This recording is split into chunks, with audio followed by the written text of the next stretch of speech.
सभी को मेरा नमस्कार। आज शुरू करते हैं भगवद गीता का अध्याय 1 श्लोक नंबर 29। वैपथुश्च शरीरे में रोमहर्षश्च जायते गांडीवम संत्रस्यते हस्तात्वकश्चैव परिदह्यते। मेरा सारा शरीर कांप रहा है, मेरे रोंगटे खड़े हो रहे हैं, मेरा गांडीव धनुष मेरे हाथ से सरक रहा है और मेरी त्वचा जल रही है। इसका तात्पर्य है शरीर में दो प्रकार का कंपन होता है और रोंगटे भी दो प्रकार से खड़े होते हैं। ऐसा या तो आध्यात्मिक परमानंद के समय या भौतिक परिस्थितियों में अत्यधिक भय उत्पन्न होने पर होता है। दिव्य साक्षात्कार में कोई भय नहीं होता। इस अवस्था में अर्जुन के जो लक्षण हैं वे भौतिक भय अर्थात जीवन की हानि के कारण है। अन्य लक्षणों से भी यह स्पष्ट है, वह इतना अधीर हो गया कि उसका विख्यात धनुष गांडीव उसके हाथों से सरक रहा था और उसकी त्वचा में जलन उत्पन्न हो रही थी। ये सब लक्षण देहात्म बुद्धि से जन्य है। न च शक्नो मयवस्थातुं भ्रमतीव च मे मनः निमित्तानि च पश्यामि विपरीतानि केशव। मैं यहाँ अब और अधिक खड़ा रहने में असमर्थ हूँ। मैं अपने को भूल रहा हूँ और मेरा सिर चकरा रहा है। हे कृष्ण, मुझे तो केवल अमंगल के कारण दिख रहे हैं। इसका तात्पर्य है अपने अधैर्य के कारण अर्जुन युद्ध भूमि में खड़ा रहने में असमर्थ था और अपने मन की इस दुर्बलता के कारण उसे आत्मविस्मृति हो रही थी। भौतिक वस्तुओं के प्रति अत्यधिक आसक्ति के कारण मनुष्य ऐसी मोहमयी स्थिति में पड़ जाता है। भयम द्वितीयाभिनिवेशतः स्यात्।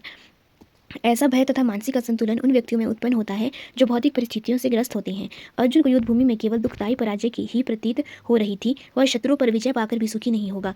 निमित्तानि विपरीतानि शब्द महत्वपूर्ण है। जब मनुष्य को अपनी आशाओं में केवल निराशा दिखती है तो वह सोचता है मैं यहाँ क्यों हूँ। प्रत्येक प्राणी अपने में तथा अपने स्वार्थ में रुचि रखता है, किसी की भी परमात्मा में रुचि नहीं होती। कृष्ण की इच्छा से अर्जुन अपने स्वार्थ के प्रति अज्ञान दिख रहा है। मनुष्य का वास्तविक स्वार्थ तो विष्णु या कृष्ण में निहित है। बद्धजीव इसे भूल जाता है, इसीलिए उसे भौतिक कष्ट उठाने पड़ते हैं। अर्जुन ने सोचा कि उसकी विजय केवल उसके शोक का कारण बन सकती है। न च श्रेयो नुपश्यामि हत्वा स्वजन्माहवे न कांगे विजयम कृष्णम न च राज्यम सुखानि च। हे कृष्ण, इस युद्ध में अपने ही स्वजनों का वध करने से न तो मुझे कोई अच्छाई दिखती है और न मैं उससे किसी प्रकार की विजय, राज्य या सुख की इच्छा रखता हूँ। इसका तात्पर्य है यह जाने बिना कि मनुष्य का स्वार्थ विष्णु में है। सारे बद्धजीव शारीरिक संबंधों के प्रति यह सोचकर आकर्षित होते हैं कि वे ऐसी परिस्थितियों में प्रसन्न रहेंगे। ऐसी देहात्म बुद्धि के कारण वे भौतिक सुख के कारणों को भी भूल जाते हैं। अर्जुन तो क्षत्रिय का नैतिक धर्म भी भूल गया था। कहा जाता है कि दो प्रकार के मनुष्य परम शक्तिशाली तथा जाज्वल्यमान सूर्यमंडल में प्रवेश करने योग्य होते हैं।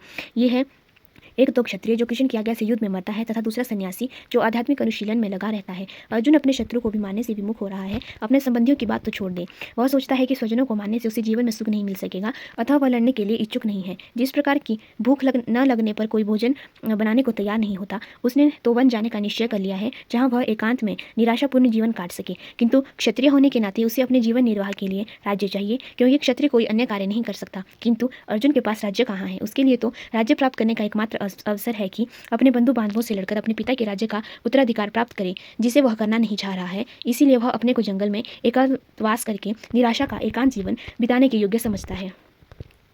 किं नो राज्येन गोविंद किं भोगैर्जीवितेन वा येषामध्ये काङ्क्षितं नो राज्यं भोगाः सुखानि च त इमेव स्थिता युद्धे प्राणाः सत्यकत्वा धनानि च आचार्याः पितरः पुत्रास्तथैव च पितामहाः मातुलाः श्वशुराः पौत्राः श्यालाः सम्बन्धिनस्तथा एतान् हन्तुमिच्छामि घ्नतोऽपि मधुसूदन।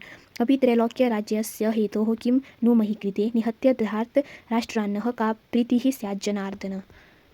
हे गोविंद, हमें राज्य सुख अथवा इस जीवन से क्या लाभ, क्योंकि जिन सारे लोगों के लिए हम उन्हें चाहते हैं वे ही इस युद्ध भूमि में खड़े हैं। हे मधुसूदन, जब गुरुजन, पितृगण, पुत्रगण, पितामह, मामा, ससुर, पौत्रगण, साले तथा अन्य सारे संबंधी अपना अपना धन एवं प्राण देने के लिए तत्पर हैं और मेरे समक्ष खड़े हैं, तो फिर मैं इन सबको क्यों मारना चाहूँगा, भले ही वे मुझे क्यों न मार डालें। हे जीवों के पालक, मैं इन सबों से लड़ने को तैयार नहीं, भले ही बदले में मुझे तीनों लोग क्यों न मिलते हों। इस पृथ्वी की तो बात ही छोड़ दें, भला धृतराष्ट्र के पुत्रों को मारकर हमें कौन सी प्रसन्नता मिलेगी। इसका तात्पर्य है अर्जुन ने भगवान कृष्ण को गोविंद कहकर संबोधित किया, क्योंकि वे गौवों तथा इंद्रियों की समस्त प्रसन्नता के विषय हैं। इस विशिष्ट शब्द का प्रयोग करके अर्जुन संकेत करता है कि कृष्ण यह समझें कि अर्जुन की इंद्रियां कैसे तृप्त होंगी, किंतु गोविंद हमारी इंद्रियों को तुष्ट करने के लिए नहीं है। हाँ, यदि हम गोविंद की इंद्रियों को तुष्ट करने का प्रयास करते हैं तो हमारी इंद्रियां स्वतः तुष्ट होती हैं। भौतिक दृष्टि से प्रत्येक व्यक्ति अपनी इंद्रियों को तुष्ट करना चाहता है और चाहता है कि ईश्वर उसके आज्ञापालक की तरह काम करें, किंतु ईश्वर उनकी तृप्ति वहीं तक करते हैं जितनी की वे पात्र होते हैं, उस हद तक नहीं जितना वे चाहते हैं। किंतु जब कोई इसके विपरीत मार्ग ग्रहण करता है, अर्थात जब वह अपनी इंद्रियों की तृप्ति की चिंता न करके गोविंद की इंद्रियों की तुष्टि करने का प्रयास करता है, तो गोविंद की कृपा से जीव की सारी इच्छाएं पूर्ण हो जाती हैं।